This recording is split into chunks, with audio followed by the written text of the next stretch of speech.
not confirmed by the UFC, but confirmed by Islam Makhachev. Islam Makhachev came out and said, no, that fight's not happening. He's got lots of work to do in the welterweight division.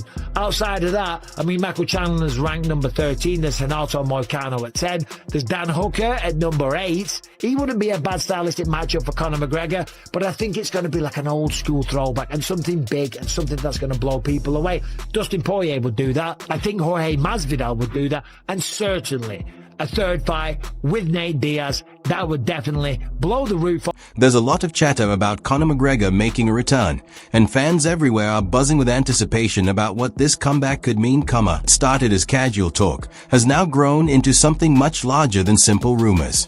Insider reports indicate that the notorious fighter is fully immersed in an intense training regimen, all geared toward his most eagerly awaited comeback. Most likely the show. Conor McGregor is the perfect example. Why do you think he's such a big star? You think he's such a big star because he's funny? Yeah, that's part of it. You think he's such a big star because he speaks so well? Absolutely part of it.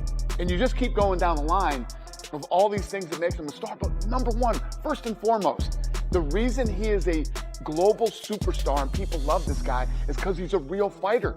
This guy, I'm the guy that makes the phone calls and hears people going, yeah, I'm not going to take that fight, or I'm not going to do this, or I'm not going to do that.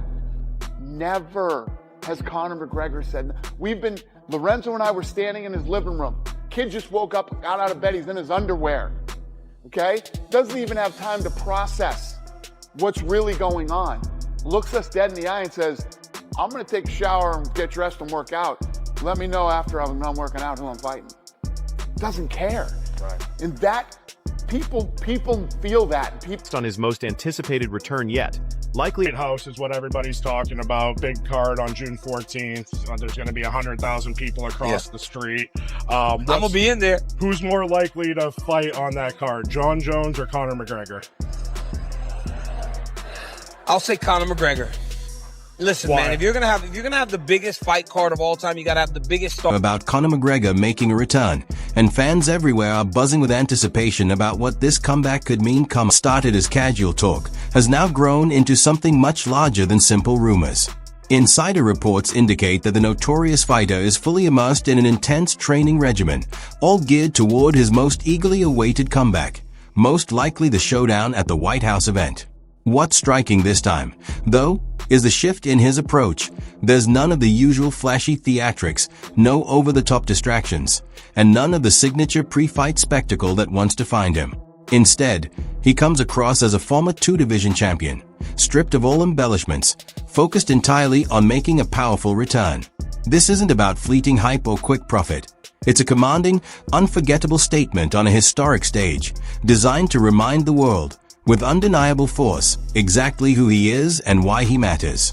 He's back. He's coming. He's on. I'm coming! What did he say? He said, I have been offered an opponent and I accept. He said, I've been offered an opponent and I accept. Waiting on my contract. Now, that tweet recently got deleted as well. One would assume, right, reading between the lines, could be wrong, that he's telling the truth, that he got the offer, they've agreed an opponent, and he was very excited, so he tweeted about something, then he was like, oh shit, I'm not supposed to say anything yet, or whatever, so he deleted it, okay? And obviously, it's a nice little PR move, it generates some interest for Conor McGregor, and the interest for Conor McGregor, he doesn't need to generate interest, let's be honest, okay? Everyone is still... insightful take. Michael Bisping essentially laid it all out. And all too well that when it comes to the Irish superstar, even a quickly deleted tweet can spark chaos across the entire combat sports world. This wasn't mere idle gossip. It appears to have been an early glimpse of major news that wasn't meant to reach the public yet. And if Bisping's instincts are correct, and this really was an unintentional reveal, then it's possible this highly anticipated comeback could arrive far sooner than anyone expected. Correct. Stockton's own, king of the face slap, whatever you want to call him. I don't give a either. Nate Diaz, he was never far away from a bit of controversy, okay?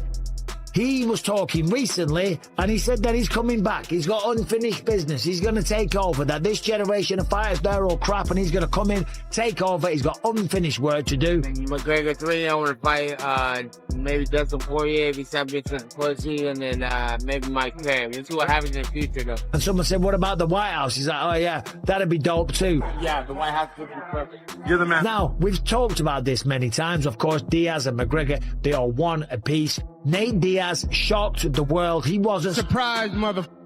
When he choked out Conor McGregor, and of course they fought again. Conor came back. It was another great performance. He dropped him with leg kicks. He dropped him with every left hand that he threw.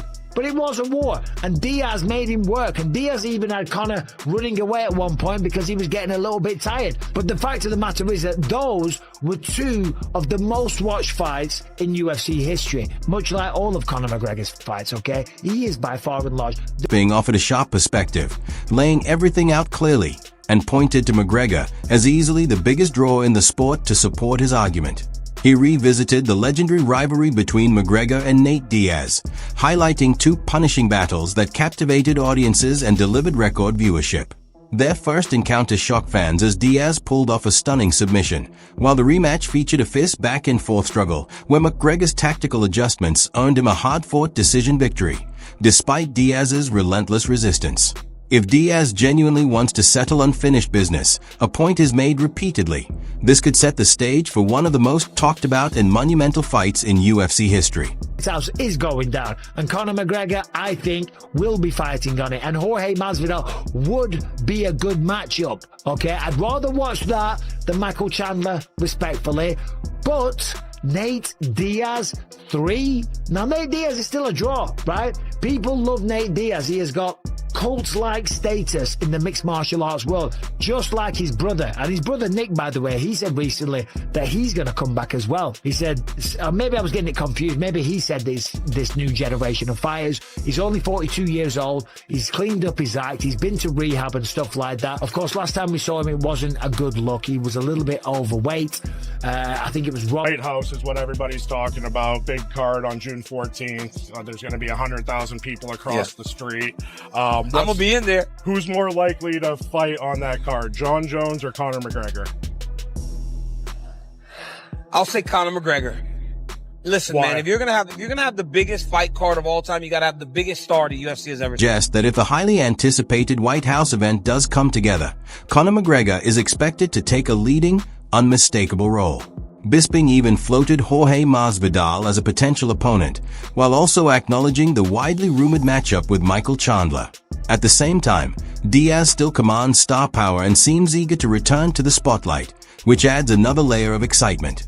Altogether, this creates a remarkable lineup of elite fighters for what could become a record-breaking and unforgettable fight. Here's the potentials: Alex Pereira, Jon Jones, White House, or Dana says, all right, Jon Jones, Tom Aspinall, White House, or Dana says, Jon Jones, Francis Ngannou, White House, Conor McGregor, Michael Chandler, White House. What's the biggest fight out of these four fights here? I'd probably say Tom and Jones. Over Francis and Jones? Yes. Why? Because it's the 250th birthday of our country, England versus USA, the greatest of all time. The greatest of all time versus... White House event has only grown louder, fueled further by Daniel Cormier's recent insight. When asked who is more likely to actually step into the octagon for such a historic occasion, facing the choice between reigning heavyweight champion Jon Jones and the returning superstar Conor McGregor, Cormier didn't hesitate. He firmly placed his bet on McGregor. His reasoning was straightforward yet compelling. To deliver the most unforgettable show in the event's celebrated history, especially one expected to draw a massive audience on June 14th, you need more than just a big name. You need the sport's undisputed biggest star. And in Cormier's eyes, that title has always belonged to Conor McGregor. For fans eagerly following the rumors, this endorsement signals that the anticipation is far from empty hype. It points to an event that is practically certain to happen. Islam and Ahmed could be good. But I don't think there'd be too much bad blood between them. I'd want to see like a Tapuria Makhachev on them. Ooh, that'd be good too. They'd have to be separated. Let's do it. I tell them I will be ready soon. If White House, of course, I want to be in White House because maybe one and only we will make the fighting in White House. I want to be in history. now I'm already make good money, which one I enough for my family, you know. And now I have everything before. It's also not coming in my dream, you know.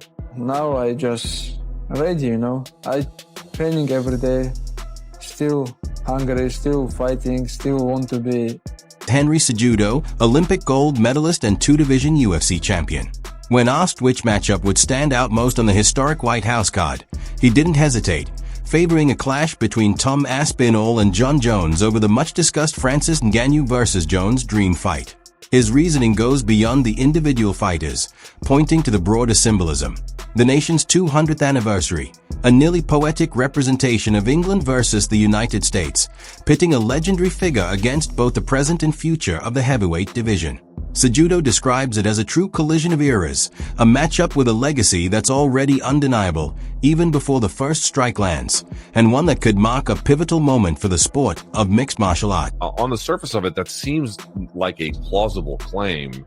I mean, just sort of, again, given the unusualness of it, could it be that case? Plus, if they're going to be simulcasting on linear television through CBS as well as Paramount Plus, so now you're not behind any kind of a paywall, that certainly could make an enormous difference. I think it factors. Number one, for fight fans, I mean, fight fans aren't going to skip it. Fight fans won't even skip, the average, or the hardcore fight fans, I should say, won't even skip, an event at the Apex.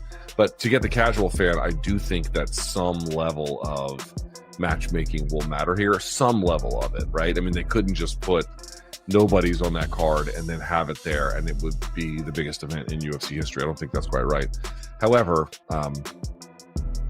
with the right kind of matchmaking and good luck with the weather and all that kind of stuff. MMA analyst can barely contain his excitement at the mere thought of the White House event. He envisions matchups igniting with intensity even before the first bell rings, particularly bouts like Ilia Topuria facing Islam Makhachev, fighters who bring authentic drama and clear dominance inside the octagon.